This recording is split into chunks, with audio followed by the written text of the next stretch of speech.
माननीय कांग्रेस अध्यक्ष, कार्यकारिणी के सभी साथी, पीसीसी प्रेसिडेंट्स,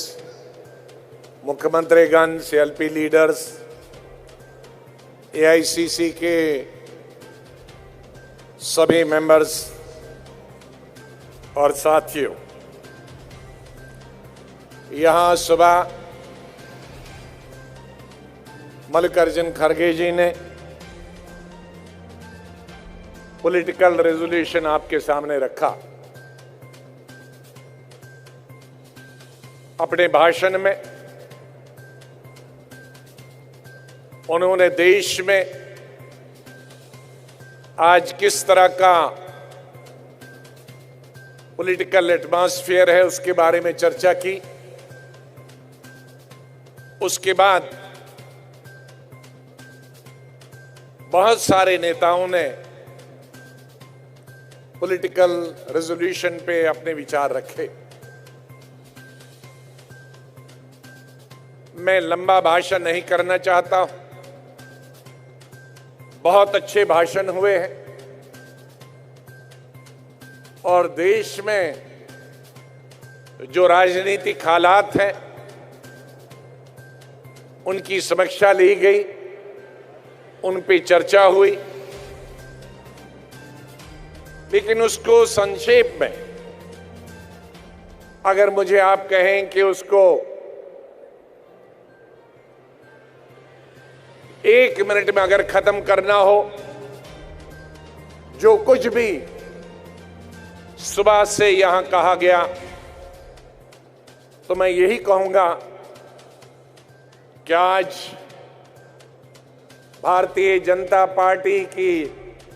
के नेतृत्व में इस देश का संविधान खतरे में है, इस देश का लोकतंत्र खतरे में है, इस देश की एकता खतरे में है, इस देश की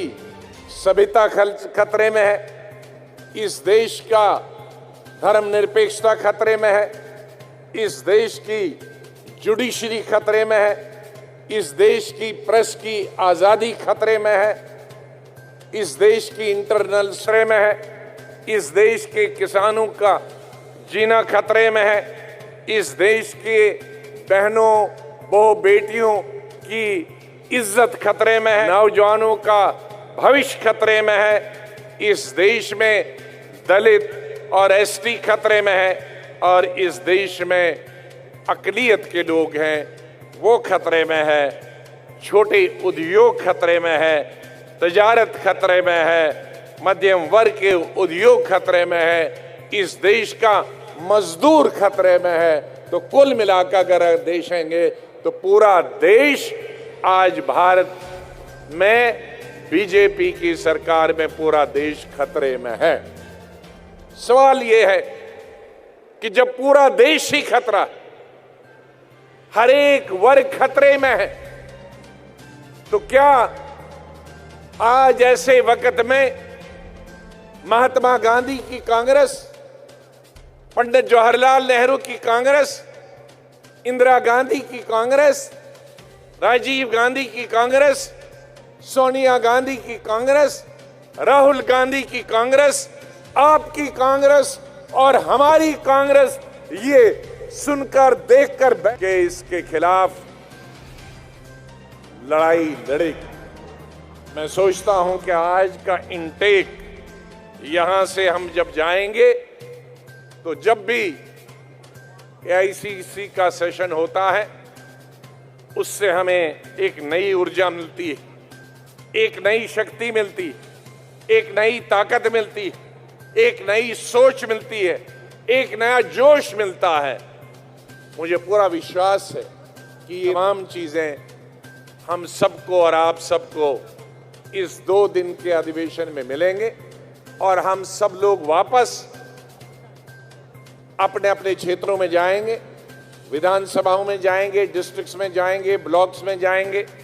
पार्लियामेंट्री कॉन्स्टिट्यूंसी में जाएंगे, राजनीति में जो जीत गया वही सिकंदर। हम अगर कहेंगे कि अधिवेशन हो गया, भाषण हो गया, अब इसके बाद हम जाएंगे घर और सो जाएंगे और अपने आप से जीत जाएंगे, ऐसा कभी हो नहीं सकता। हम इसके बाद जब यहां से निकलेंगे तो आपस के जो हमारे लड़ाई झगड़े हैं, आपस के जो मतभेद हैं, उनको खत्म करके हमने एक संघर्ष करना। हमने किसानों की लड़ाई लड़नी है, हमने मजदूरों की लड़ाई लड़नी है, हमने नौजवानों को रोजगार देने के लिए लड़ाई लड़नी है, हमारी बहू बेटियों की जो इज्जत आज खतरे में है वो लड़ाई हमने लड़नी है। ये एक बहुत बड़ी जंग है। ये मैं नहीं कह सकता कि इस जंग में हमारी विजय कब प्राप्त होगी, लेकिन जंग के बगैर एक निर्णायक जंग हमने लड़नी होगी। इन तमाम चीजों के खिलाफ तभी हमें विजय मिल सकती है। इन्हीं शब्दों के साथ मैं इस पॉलिटिकल रेजोल्यूशन का समर्थन करता हूं। बहुत बहुत धन्यवाद।